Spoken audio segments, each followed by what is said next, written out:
Meus irmãos, vamos abrir nossas Bíblias no livro de Mateus, capítulo 3.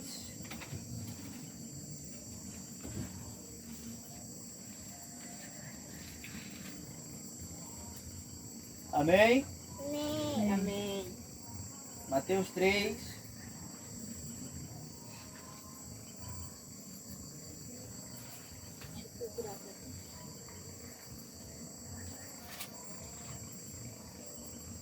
Diz assim, ó, o versículo 8.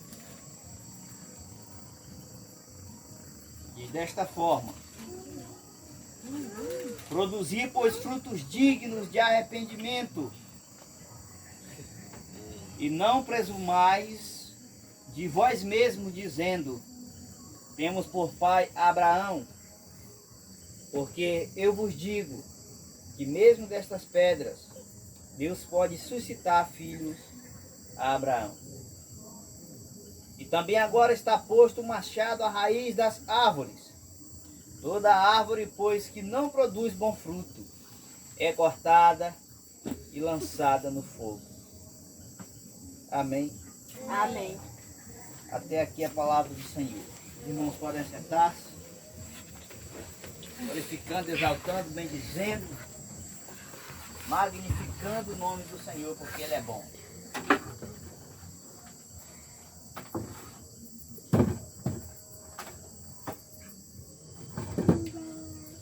Irmãos, nesta noite quero trazer aqui sobre a árvore e seus frutos.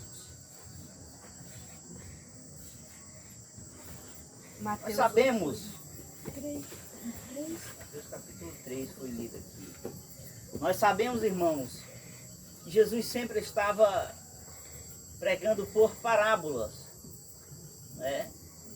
Parábola era uma história a qual Jesus usava para... Jesus criava ali uma história para explicar para o povo a palavra de Deus. E Jesus estava nos comparando com árvores. Só que aqui quem estava pregando era João Batista, né? Mas mais adiante nós vamos ler algumas referências onde Jesus pregava as mesmas coisas que João Batista aqui também pregava. João Batista disse: produzir, pois, frutos dignos de arrependimento. João Batista pregava para o povo vinha ter com ele no deserto. Ele pregava, as pessoas eram batizadas para remissão de pecados. E João Batista dizia: em verdade eu vos digo que eu vos batizo com água para arrependimento de pecado. Mas aquele que vem após mim é mais poderoso do que eu, cujas alparcas não sou digno de levar. Ele vos batizará com o Espírito Santo e com fogo. Então João Batista era um profeta, a qual Jesus disse que dentre os nascidos de mulher nunca houve um profeta como João Batista. Mas se você observar,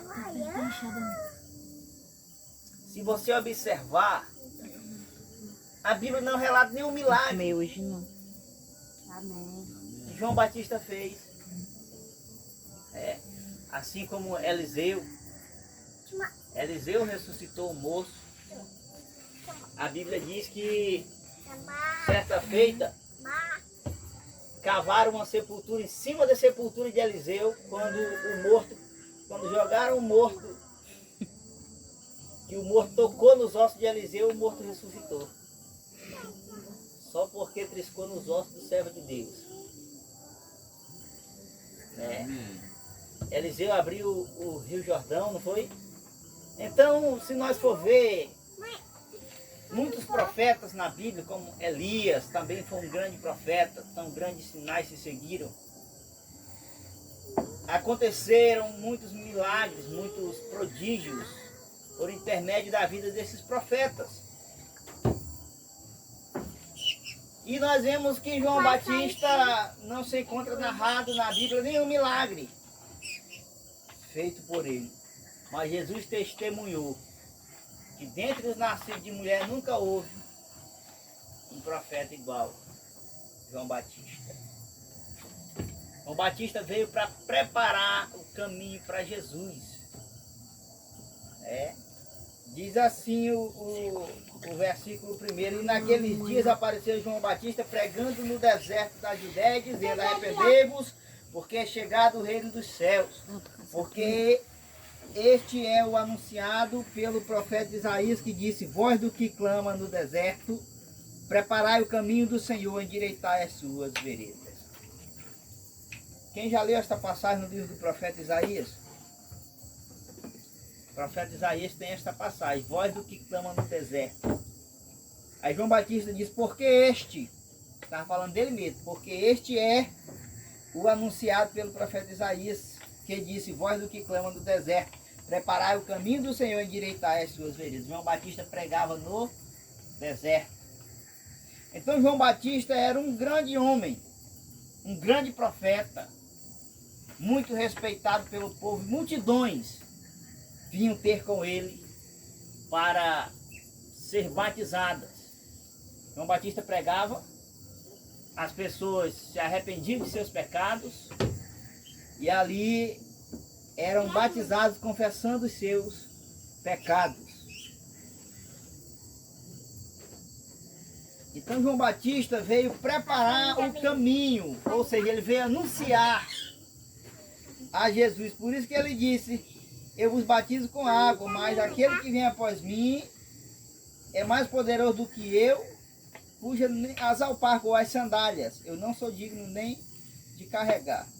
Ele vos batizará com o Espírito Santo e com fogo. E em sua mão tem a pá, e limpará a sua eira, e recolherá no celeiro o seu trigo, e queimará a palha com fogo que nunca se apagará. Então João Batista anunciava Jesus e já estava também anunciando aqui o juízo de Deus. O juízo de Deus. Estava anunciando o juízo de Deus. Então o versículo 8 ele diz: produzir, pois, frutos dignos de arrependimento. Produzir frutos dignos de arrependimento é demonstrar com as nossas ações que nós não somos mais a pessoa que éramos no passado, quando éramos do mundo, né? Isto significa produzir frutos dignos de arrependimento, ou demonstrar que verdadeiramente nós não somos mais aquela pessoa que éramos no passado. Não leva desaforo para casa, tipo assim aí. No tempo do velho homem, né? Mostrar que verdadeiramente nós não somos mais a velha criatura. Eis que aquele que está em Cristo, nova criatura é. A palavra do Senhor diz, né? Amém. Então, meus irmãos, eu quero nesta noite falar sobre a árvore e seus frutos.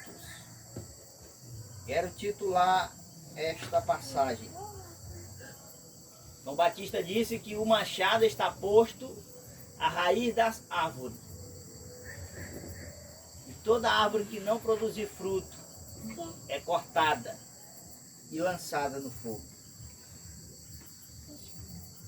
Amém? Amém. Mateus, no capítulo 7,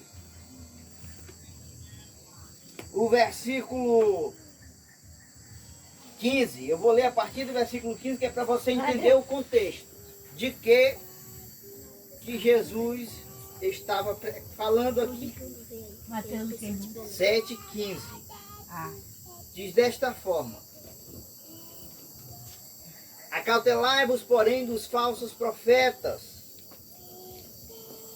que vêm até vós vestidos como ovelhas, mas interiormente são lobos devoradores. Por seus frutos os conhecereis. Por seus frutos os conhecereis. Porventura colhem-se uva dos espinheiros? Ou figos dos abrolhos? Assim toda árvore boa produz bons frutos, e toda árvore má produz frutos maus. Não pode a árvore boa dar maus frutos, e nem a árvore má dar bons frutos. Amém? Então, irmãos, aqui Jesus estava dizendo, não pode a árvore boa dar bons frutos, nem a árvore má. Não, aliás, não pode a árvore boa dar maus frutos, nem a árvore má dar bons frutos. Aqui Jesus estava falando dos falsos profetas. Mas mais uma vez aqui estava sendo feita uma comparação como que nós fôssemos árvores. Jesus disse, acautelai-vos, porém, dos falsos profetas que vêm até vós vestidos como ovelhas, mas interiormente são lobos devoradores. Então é pelos frutos que nós vamos conhecer quem verdadeiramente é servo de Deus e quem não é. Tá? Não se engane. Não se engane. Não vá pelas obras, mas é pelos frutos. As obras, o que são as obras? Orar, pessoa ser curada, até mesmo expulsar um demônio. Isso são as obras. E os frutos, vem comigo. Gálatas,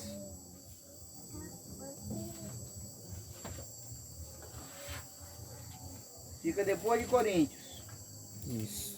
Depois de 2 Coríntios e antes de Efésios. A melhor explicação para os frutos do Espírito está no livro de Gálatas, capítulo 5, versículo 22. Mas o fruto do Espírito é caridade, gozo, paz, longanimidade, benignidade, bondade, fé, mansidão e temperança. Contra estas coisas não há lei. E os que são de Cristo crucificaram a carne com as suas paixões e concupiscência. Se vivemos em espírito, andemos também em espírito. E os frutos da carne, ou as obras da carne, versículo 19.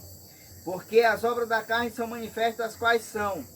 Prostituição, impureza, lascívia, versículo 20.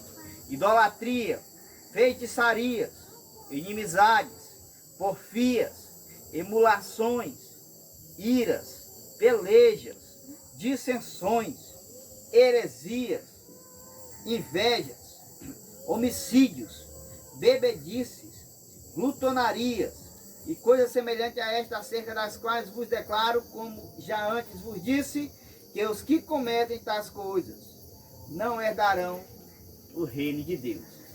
Então, irmãos, aqui nós encontramos os frutos do Espírito, ou seja, o fruto da árvore boa, que é designado aqui como fruto do Espírito, e os frutos da árvore má, que é designado aqui como as obras da carne. Amém? Amém. Então voltemos aqui, versículo 17, versículo 16, por seus frutos os conhecereis. Porventura colhem-se uva dos espinheiros, ou figos dos abrolhos? Assim toda árvore boa produz bons frutos, e toda árvore má produz frutos maus. Não pode árvore boa dar maus frutos, nem árvore má dar frutos bons. Tiago também falou em uma linguagem bem próxima disso aqui, tendo o mesmo sentido, só que numa linguagem diferente. Ele disse: não pode a mesma fonte da água doce ou água amarga ou água salgada, né? Não pode. Então, aqui ainda no livro de Mateus, no capítulo 12, no versículo 36, irmãos, 33, aliás, diz assim, ó: ou fazei a árvore boa e o seu fruto bom, ou fazei a árvore má e o seu fruto mau, porque pelo fruto se conhece a árvore. Raça de víboras, como podeis vós dizer boas coisas sendo maus? Pois do que há em abundância no coração, disso fala a boca. Então aqui Jesus dava essas cajadadas nos fariseus, que eram homens conhecedores da lei. Eles maquiavam a própria imagem, andavam vestidos como homens santos, como povo de Deus. A aparência deles era que verdadeiramente que eles eram homens verdadeiramente que viviam a lei de Deus. E a única religião que levava a salvação na época, antes da graça, era o judaísmo, né? Era o judaísmo por intermédio da lei mosaica, por intermédio da lei que o Senhor estabeleceu, deu a Moisés. E era o único meio para a salvação. E o homem já não conseguia mais guardar a lei. Jesus teve que descer para fazer um sacrifício por nós, para que hoje viéssemos ter direito de salvação. E aqui Jesus dava essas cajadadas nos fariseus: raça de víboras, como podeis vós dizer boas coisas sendo maus? Pois do que há em abundância no coração, disso fala a boca. Quando a Bíblia fala coração, está falando da nossa mente. Você já viu uma pessoa que não consegue conversar outro assunto que não seja imoralidade? Aonde ele chega, ele tem que conversar um assunto de imoralidade? Eu acho que todos nós já vimos alguém assim. Pois é, porque o coração dele ou a mente dele está cheio de imoralidade. Só sai da boca dele porcaria, da boca dele ou da boca dela. Porque a Bíblia diz, Jesus falou aqui: o que há em abundância no coração, disso fala a boca.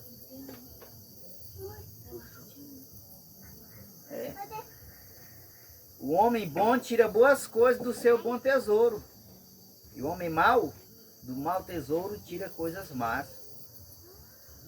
Mas eu vos digo que toda a palavra ociosa que os homens disserem hão de dar conta no dia do juízo. Olha aí, toda palavra. Porque por tuas palavras serás justificado, e por tuas palavras serás condenado. Então nós vamos ser condenados pelas nossas próprias palavras. Por isso Tiago diz que é um mal que não se pode refrear a língua, né? A gente coloca freio na boca dos cavalos e guia ele para onde quer. E o barco,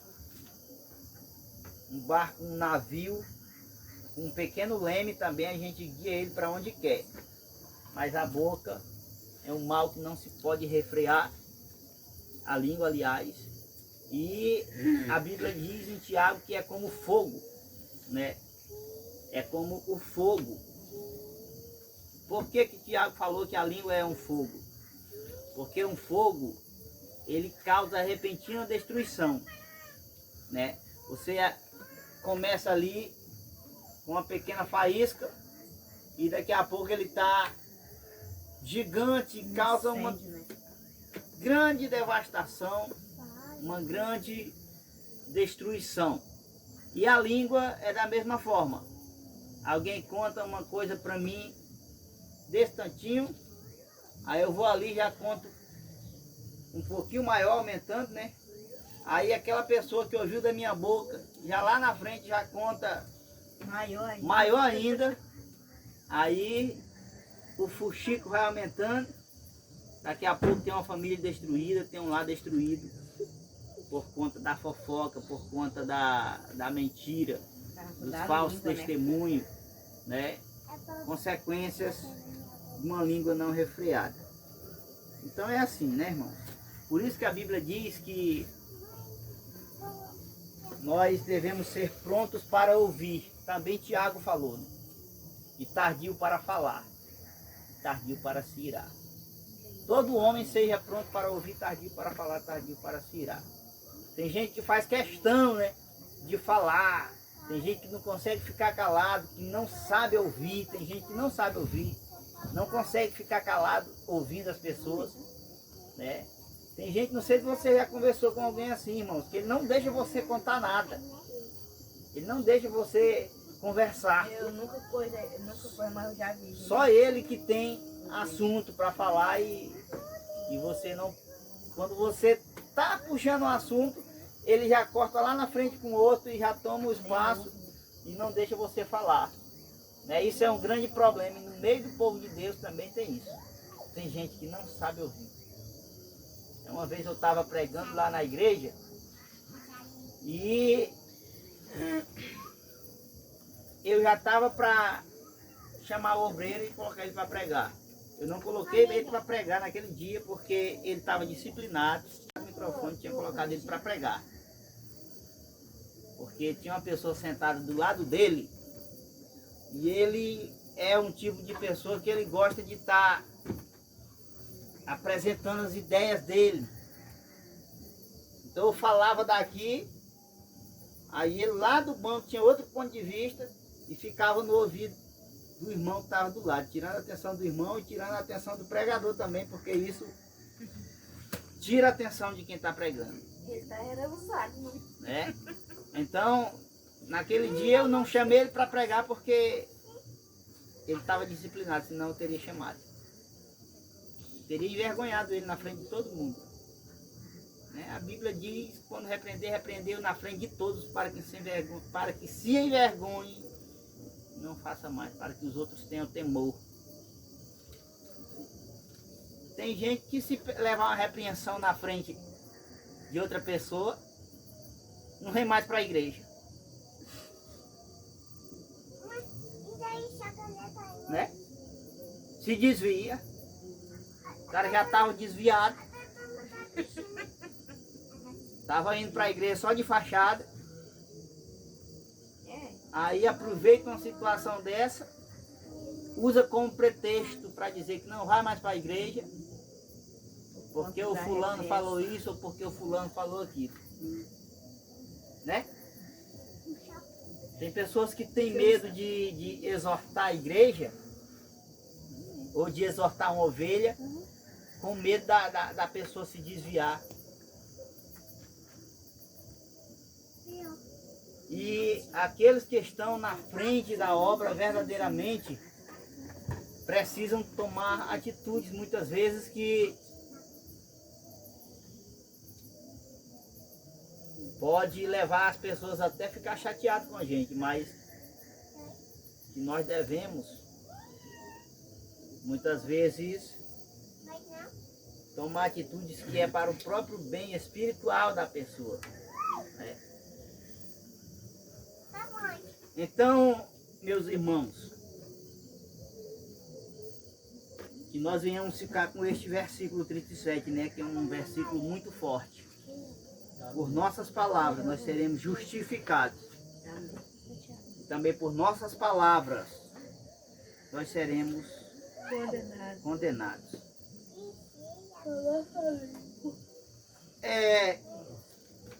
Abramos nossas vidas no livro de Lucas, capítulo 13, versículo 6. Meus irmãos, no livro de Lucas, no capítulo 13, no versículo 6, Jesus conta uma parábola, a parábola da figueira estéril. Jesus dizia esta parábola, narrou Lucas. Um certo homem tinha uma figueira plantada na sua vinha e foi procurar nela fruto e não o achando. E disse ao vinhateiro: eis que há 3 anos venho procurar fruto nesta figueira e não o acho, corta, porque ocupa ainda a terra inutilmente. E respondendo, ele disse-lhe: Senhor, deixa este ano até que eu a escave e a esterque. E se der fruto, ficará. Se não der, e se não, depois mandarás cortar. Aqui Jesus, irmão, contou uma parábola que para nós pode ser até algo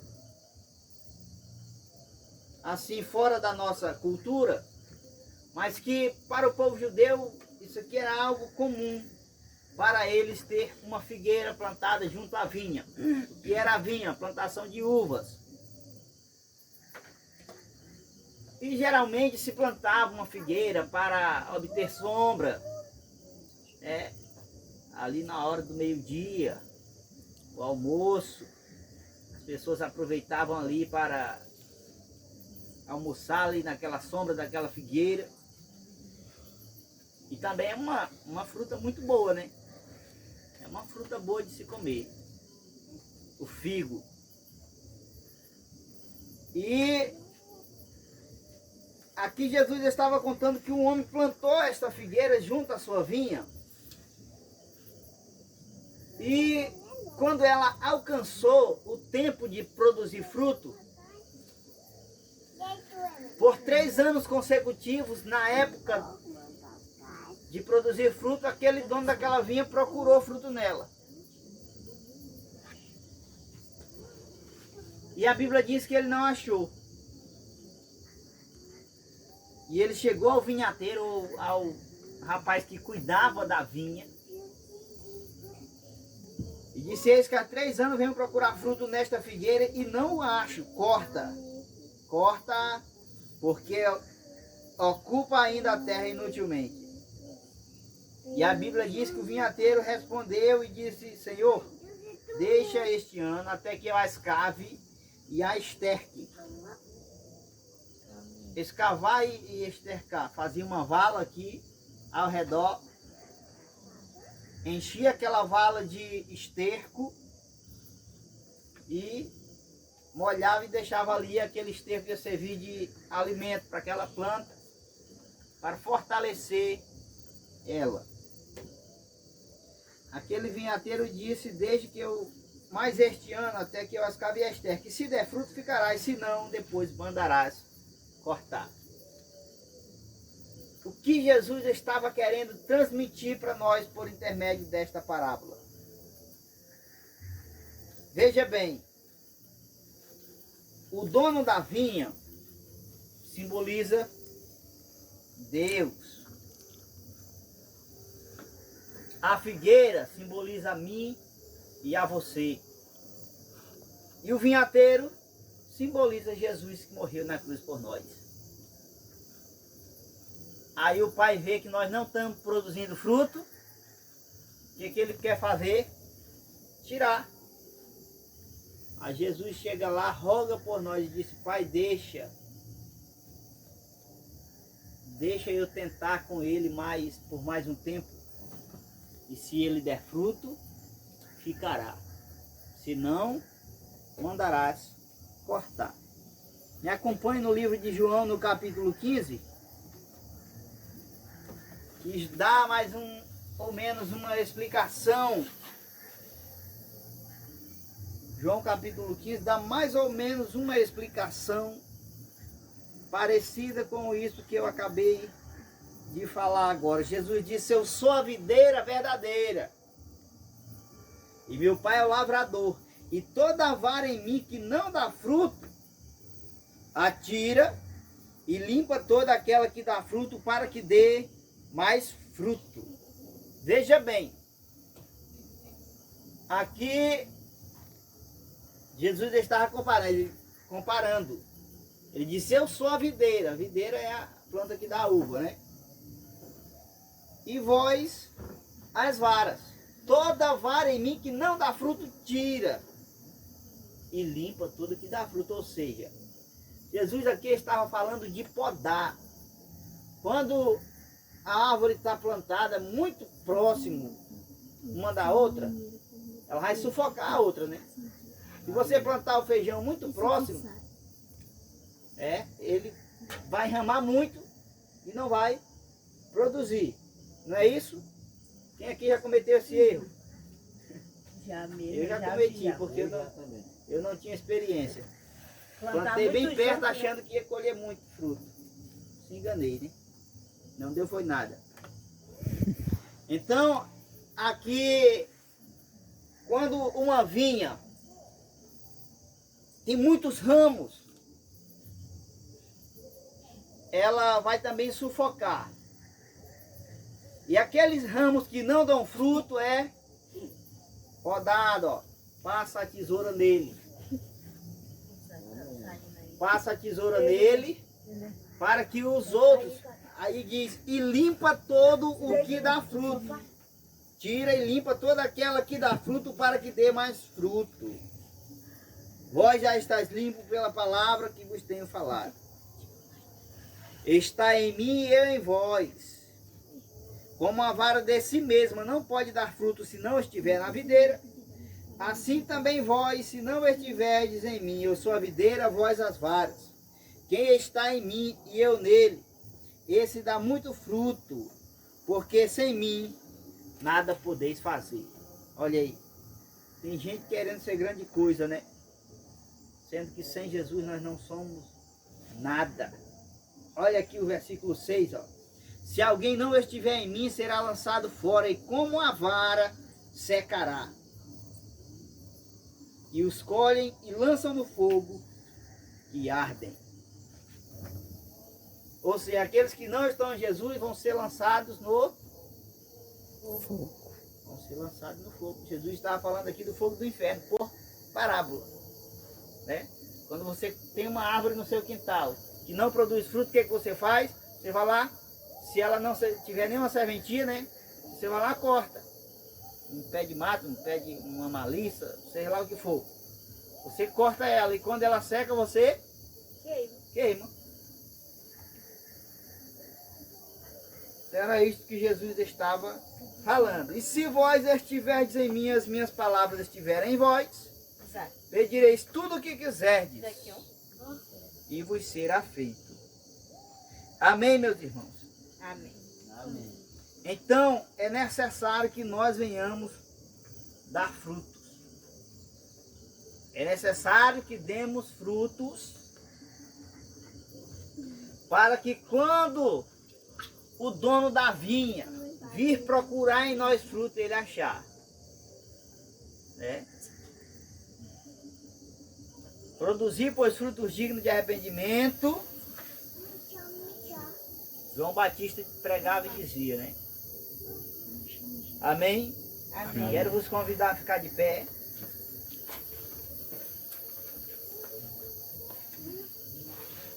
Que nós venhamos, irmãos, cada dia produzir bons frutos. E que nós aprendamos também aqui nesta passagem, que nós aprendamos também aqui a distinguir os falsos profetas, amém?